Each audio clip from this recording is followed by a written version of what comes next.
Voilà, mesdemoiselles et messieurs, merci de nous rejoindre sur la télévision en Nasr 24 pour vous informer. Bienvenue au compte de ces journaux. Le président de transition général Mohamed Idriss Déby Itno a reçu ce 30 janvier 2023 en audience une délégation du conseil consultatif de l'université Roi Faisal conduite par Dr Abdul Hussein Abdallah Zikri, ce dans le cadre des festivités du 30e anniversaire de la dite université. On fait le point avec nos confrères de la présidence de la République. Ce 28 janvier 2023, au Palais des Arts et de la Culture d'Indiamena, l'université Roi Faisal du Tchad a célébré son 30e anniversaire. Célébration dont les festivités étaient placées sous le haut patronage du président de transition, président de la République, chef de l'État, le général Mohamed Idriss Déby Itno. Au terme de cette célébration, la délégation du conseil consultatif de l'université Roi Faisal du Tchad, conduite par Dr Abdelmoussen Abdallah Azikri, est venue rendre compte au chef de l'État des activités ayant marqué ce 30e anniversaire et aussi lui présenter le projet à court terme. Il s'agit entre autres de la construction d'un centre hospitalier universitaire, CHU, au sein de la faculté de médecine de l'université Roi Faisal pour permettre aux étudiants d'allier la théorie à la pratique et la construction de nouveaux bâtiments destinés aux différentes facultés existantes au sein de la dite université. Le chef de l'État, général Mohamed Idriss Déby Itno, s'est félicité de la performance de l'université Roi Faisal dans la formation des cadres tchadiens et l'a encouragé à maintenir le cap. Bon à savoir, en 30 ans d'exercice, l'université Roi Faisal du Tchad a formé avec exactitude 9863 étudiants et étudiantes en licence, master et doctorat. Le 15 janvier dernier, la dite université a ouvert la toute nouvelle faculté de médecine. Restons toujours à la présidence de la République. En visite d'amitié et de travail au Tchad, le président du Conseil de souveraineté du Soudan, le général Abdel Fattah Abdurrahman al-Burhan, est arrivé ce 29 janvier 2023. Il a été accueilli à l'aéroport international Hassan Diamouz d'Indiamena par le président de transition général Mohamed Idriss Déby Itno, ainsi que des différents corps constitués. Retrouvons une fois de plus nos confrères de la présidence de la République. Dimanche 29 janvier 2023, une journée non ouvrable au Tchad, mais dispositif de grand jour est déployé à l'aéroport international Hassan Diamouz. Tapis rouge, haies d'honneur et les corps constitués sont en place pour l'accueil d'un grand hôte du Tchad. Il s'agit du président du Conseil souverain de transition du Soudan, le général Abdel Fattah al-Burhan Abdulrahman, qui foule à nouveau le sol tchadien pour une visite d'amitié et de travail. C'est à 10 heures que son avion s'immobilise sur le tarmac de l'aéroport dans la cité capitale. Au bas de la passerelle pour son accueil, il y avait le président de transition, président de la République, chef de l'État, général Mohamed Idriss Déby Itno et les différents corps constitués. Remise de bouquets de fleurs, exécution des hymnes nationaux et honneurs militaires ont suivi cet instant solennel.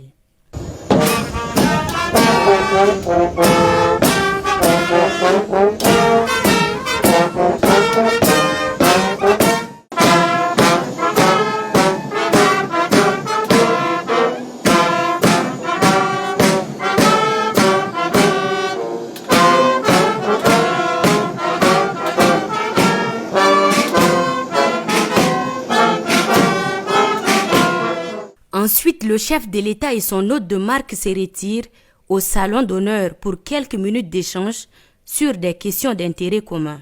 À la sortie de l'aéroport, un autre accueil attendait le président soudanais.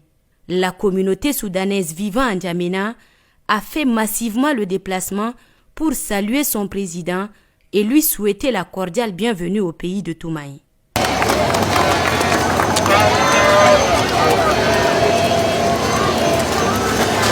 Fini l'étape de l'aéroport, le président de transition général Mohamed Idriss Déby Itno conduit son hôte au palais Toumaï pour les discussions sur les différents points inscrits dans l'agenda de cette visite.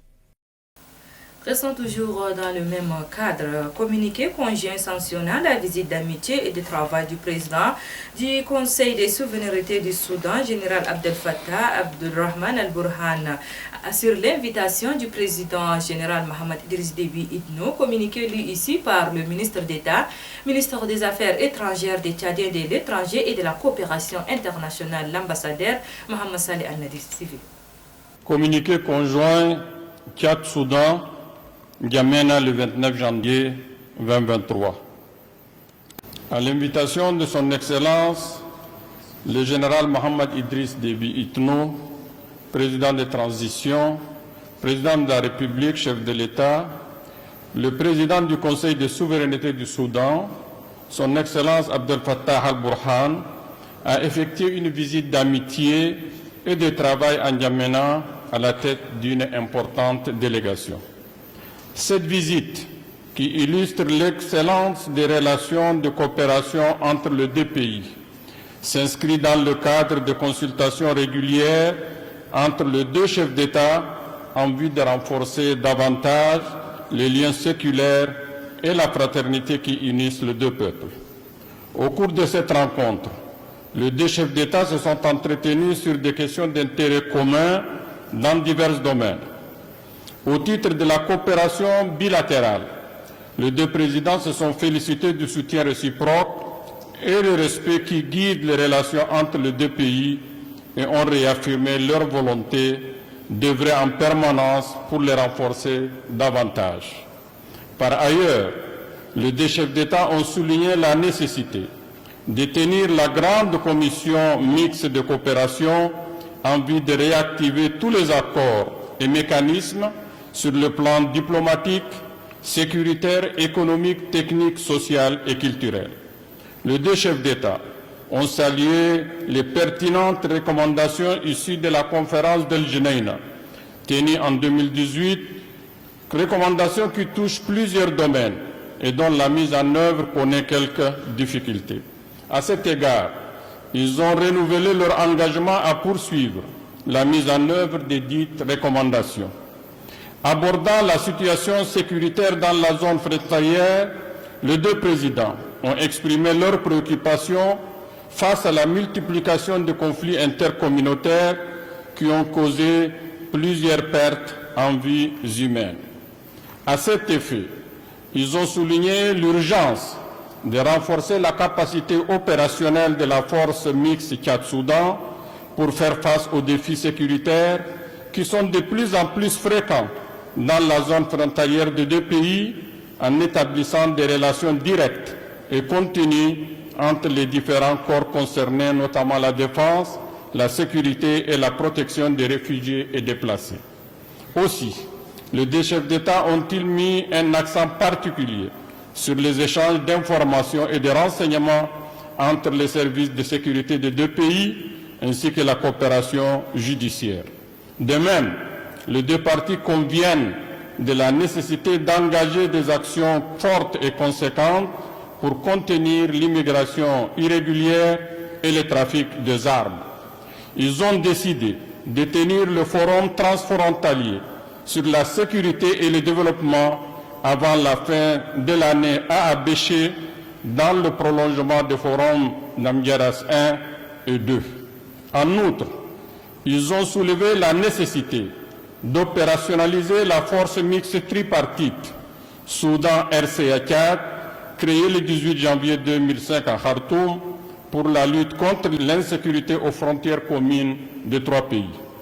Son Excellence, le président du Conseil de souveraineté, a exprimé sa gratitude pour l'appui du Tchad au processus de paix de Djouba et l'a remercié pour l'accueil des réfugiés soudanais.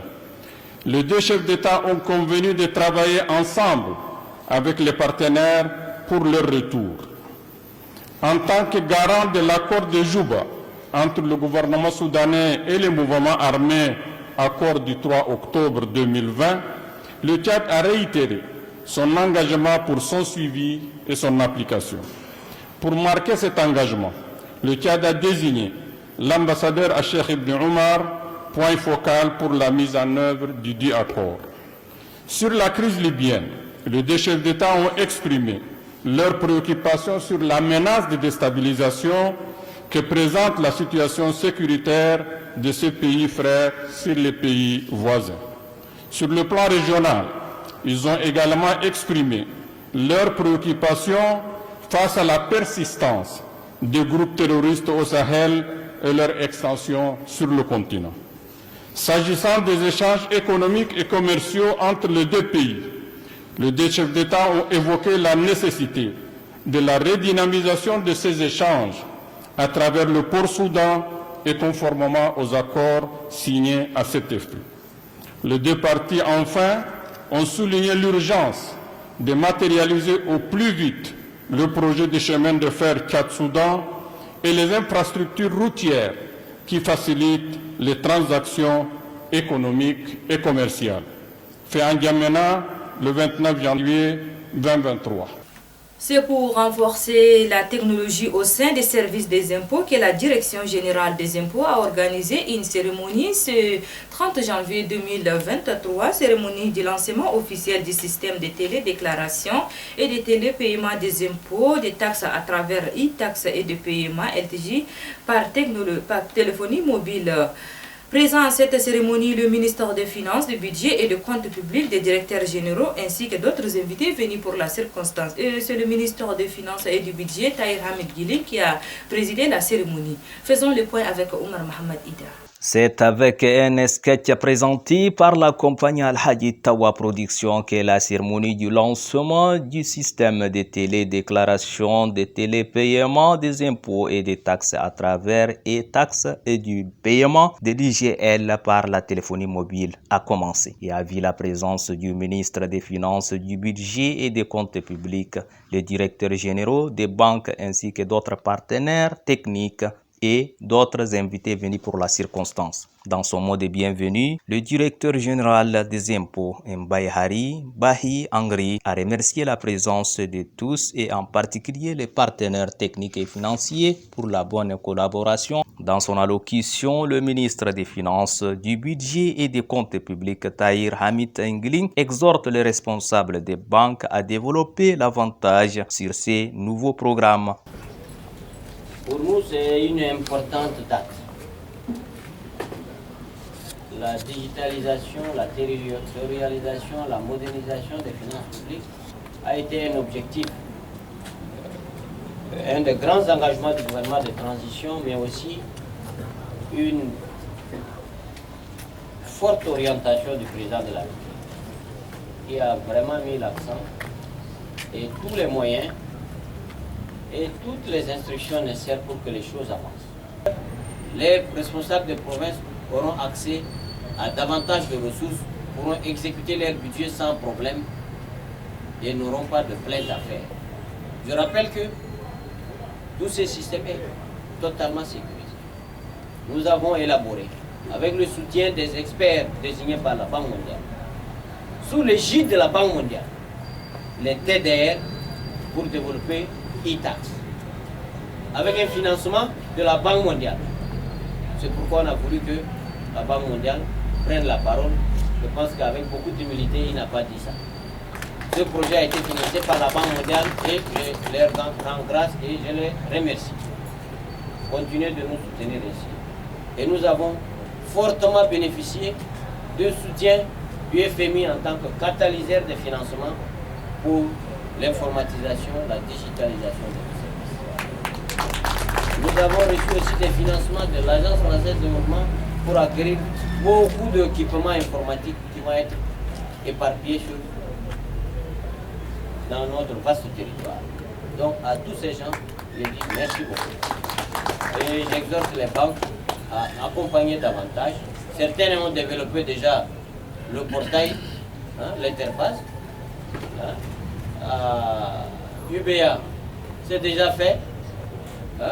Les autres, c'est en cours.